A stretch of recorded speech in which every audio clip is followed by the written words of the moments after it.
अस्सलाम वालेकुम, this is doctor आमना। आज हम बात करेंगे जिन लोगों को खून की कमी होती है, उसकी क्या वजूहात हैं, उसकी अलामात क्या हो सकती हैं और आप डाइट से किस तरह से अपनी उस आयरन डेफ़िशिएंसी को जो है, वो ट्रीट कर सकते हैं। खून की कमी की अलामात ये हैं कि उन लोगों को चक्कर बहुत ज़्यादा आते हैं, थकावट होती है, हर टाइम कमज़ोरी का शिकार रहते हैं, उनका एचबी लेवल जो है, वो बहुत ज़्यादा कम हो जाता है।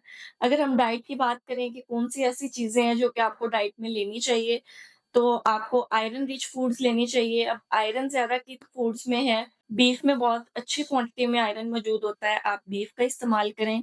अगर आप बीफ किसी वजह से नहीं ले सकते, आपको उसकी स्मेल अच्छी नहीं लगती, तो आप उसके कबाब बना के इस्तेमाल कर सकते हैं। लेकिन कुछ लोगों को बीफ वैसे पसंद नहीं होता, तो वो मटन का इस्तेमाल कर सकते हैं।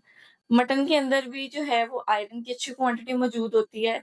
लेकिन अगर आप बीफ और मटन दोनों का इस्तेमाल ही नहीं करते बिल्कुल भी, तो फिर आप फिश और चिकन के ऑप्शन की तरफ जाएँगे।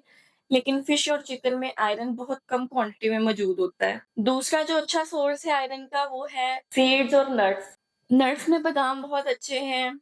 इसके अलावा अंजीर और खजूर में आयरन की बहुत अच्छी मिकदार मौजूद है। आप पम्पकिन सीड्स ले सकते हैं, अलसी के बीज ले सकते हैं, इन सब में आयरन की बहुत अच्छी क्वांटिटी मौजूद होती है।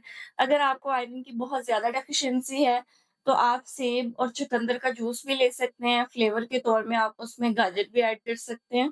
ये सारे आयरन के बहुत अच्छे सोर्स हैं। इसके अलावा जितनी भी हरे पत्ते वाली सब्ज़ी हैं, उनमें आयरन अच्छी मिकदार में मौजूद होता है। दालें जो घर पे बन रही होती हैं, वो आयरन का बहुत अच्छा सोर्स है। अब कुछ लोग ऐसे हैं जो कहते हैं कि ये सारे फूड्स तो हम ले रहे हैं, लेकिन हमारा आयरन लेवल जो है या एचबी लेवल जो है वो इम्प्रूव नहीं हो रहा। तो इसकी क्या वजह हो सकती है? इसकी ये वजह हो सकती है कि आप आयरन रिच फूड्स का तो इस्तेमाल कर रहे हैं, लेकिन उसके फ़ौरन बाद आप चाय का इस्तेमाल कर रहे हैं।